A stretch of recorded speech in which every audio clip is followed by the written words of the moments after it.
Hi, Shrike here. I'm going to read you a short story called The Mouse by Howard Fast. Only the mouse watched the flying saucer descend to earth. The mouse crouched apprehensively in a mole's hole, its tiny nose twitching, its every nerve quivering in fear and attention as the beautiful golden thing made a landing.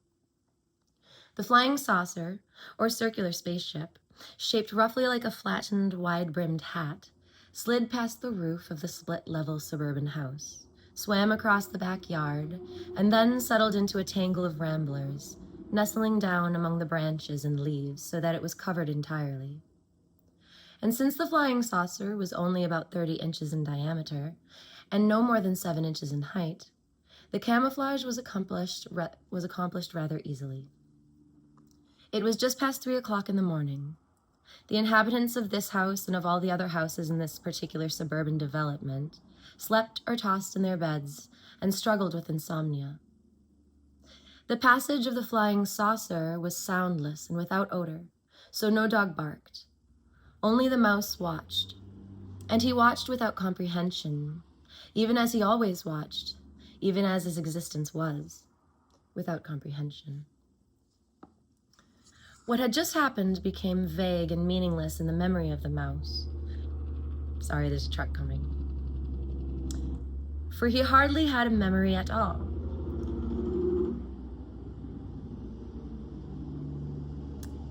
Sorry, can't really do much about that. I'm just a regular person that doesn't have a soundproof room. What had just happened became a vague and meaningless memory of the mouse, for he had hardly had a memory at all. It might never have happened. Time went by, seconds, minutes, almost an hour, and then a light appeared in the tangle of briars and leaves where the saucer lay. The mouse fixed on the light, and then he saw 2 men appear, stepping out of the light, which was an opening into the saucer and onto the ground.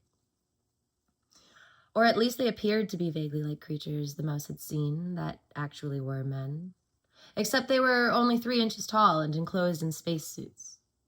If the mouse could have distinguished between the suit and what it contained, and if the mouse's vision had been selective, he might have seen that under the transparent covering, the men from the saucer differed only in size from the men on Earth, at least in general appearance.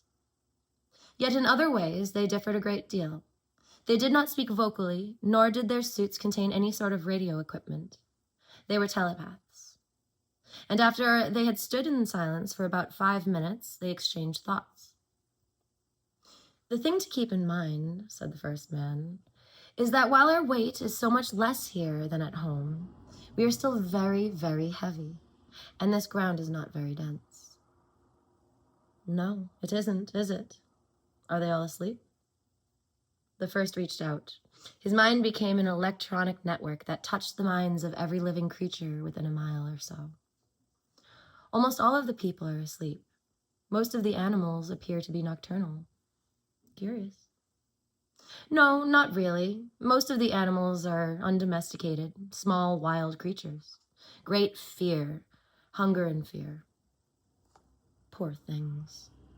Yes, poor things. Yet they manage to survive. That's quite a feat under the noses of the people. Interesting people. Probe a bit. Hello, Crow just came and said hi. Messengers. The second man reached out with his mind and probed. His reaction might be translated as, ugh. Yes, indeed. They think some horrible thoughts, don't they? I'm afraid I prefer the animals. There's one right up ahead of us, wide awake, and with nothing else in that tiny brain of his but fear. In fact, fear and hunger seem to add up to its total mental baggage.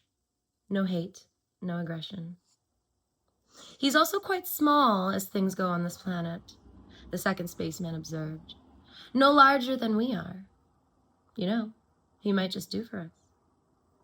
He might, the first agreed. With that, the 2 tiny men approached the mouse, who still crouched defensively in the mole hole, only the tip of its whiskered nose showing. The 2 men moved very slowly and carefully, choosing their steps with great deliberation.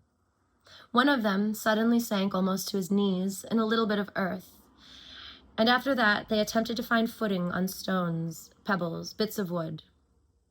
Evidently, their great weight made it hard, or sorry, evidently, their great weight made the hard, dry earth too soft for safety. Meanwhile, the mouse watched them, and when their direction became evident, the mouse attempted convulsive action of escape. But his muscles would not respond, and as panic seared his small brain, the first spaceman reached into the mouse's mind, soothing him, finding the fear center and blocking it off with his own thoughts, and then electronically shifting the mouse's neuron paths so that the pleasure centers of the tiny animal's brain, to the pleasure centers of the tiny animal's brain. All this the spaceman did effortlessly and almost instantaneously. And the mouse relaxed, made squeaks of joy, and gave up any attempts to escape.